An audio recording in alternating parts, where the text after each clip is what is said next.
What if the miracle you're praying for has already begun, just not in the way you expected?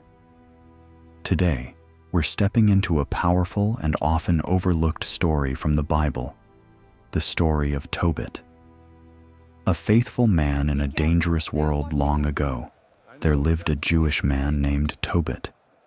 He did not live in his homeland.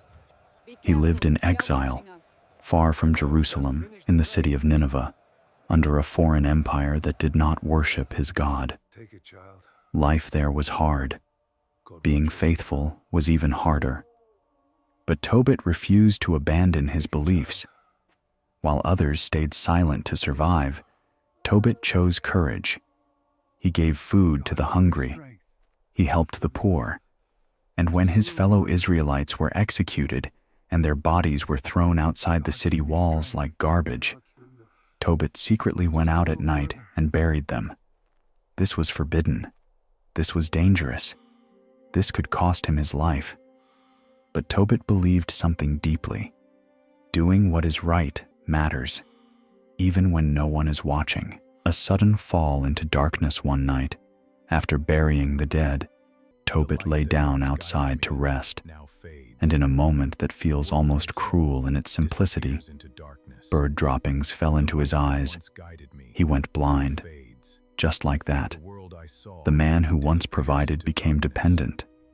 The man who helped others now needed help himself. He could no longer work. He was mocked. He was misunderstood. Even in his own home, he felt like a burden.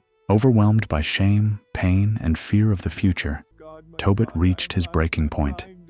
He prayed, not with beautiful words, but with honesty.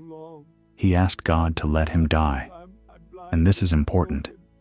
Tobit did not curse God. He brought his pain to God. Another prayer rising at the same time.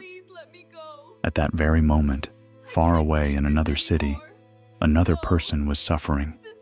Her name was Sarah. Sarah was young, and her life had become a nightmare. She had been married 7 times. Every single husband had died on the wedding night. People whispered. They blamed her. They called her cursed.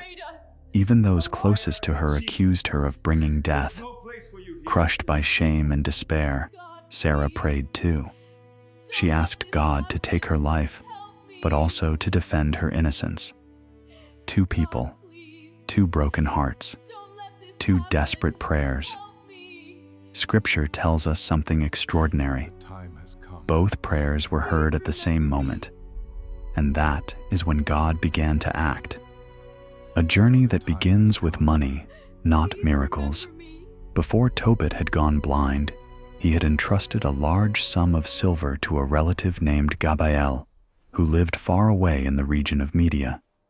Now, fearing he might die, Tobit called his only son, Tobias, to his side. He gave him careful instructions. He taught him how to live with integrity. And finally, he gave him a task. Go to Media, he said.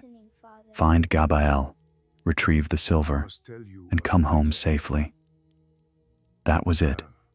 No prophecy, no vision, no mention of angels, just a practical mission. Go get the money. And this matters, because many of God's greatest works begin in very ordinary ways. A stranger joins the road Tobias had never traveled alone before, so he searched for a trustworthy companion. That is when a man appeared, calm, confident, and familiar. He introduced himself as Azariah, an Israelite. Tobias did not know this. Tobit did not know this. But this stranger was actually Raphael, an angel sent by God, not with wings, not with fire, but as a traveler. Sometimes God's help looks ordinary, and because of that, we miss it. Before we go further, let me pause for a moment. If stories like this help you understand the Bible in a deeper, more human way, please take a second to subscribe to this channel. It helps more people discover these stories, and it allows us to keep telling them slowly, clearly, and with meaning. Now, let's continue. A strange moment that changes everything. As Tobias and Raphael traveled, they came to a river. Suddenly, a large fish attacked Tobias. He panicked, but Raphael told him something unexpected. Catch it. Afterward, Raphael instructed him to keep the fish's heart, liver, and gall. It made no sense. Why would this matter? But Raphael explained. The heart and liver could drive away a demon. The gall could heal blindness. At the time, Tobias did not understand, but obedience came before understanding. A family marked by fear, Raphael then led Tobias to the home of a man named Raguel. Raguel had a daughter. Her name was Sarah, the same Sarah who had been praying in despair. When Tobias learned the truth, that every man who married her had died, he was afraid. But instead of running away, he chose faith. On their wedding night, Tobias and Sarah prayed together, not for wealth, not for pleasure, but for mercy, for protection, for a future. They followed Raphael's instructions. The demon fled. For the first time, Sarah slept in peace. Everything comes together. While Tobias stayed with Sarah, Raphael traveled alone to meet Gabael. He retrieved the silver. Then everyone returned home. Tobias applied the fish gall to his father's eyes. The blindness lifted.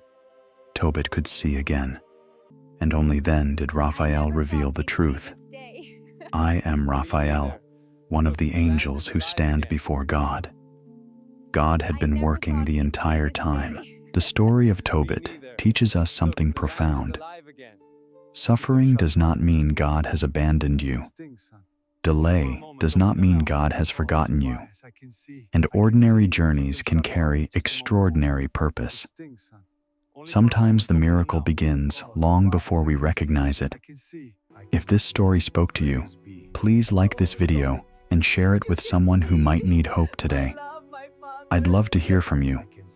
What part of this story stayed with you the most? Leave a comment below, and don't forget to subscribe to Bible Wisdom Collective so we can continue exploring Scripture together. One story, one step, one quiet miracle at a time. Thank you for watching.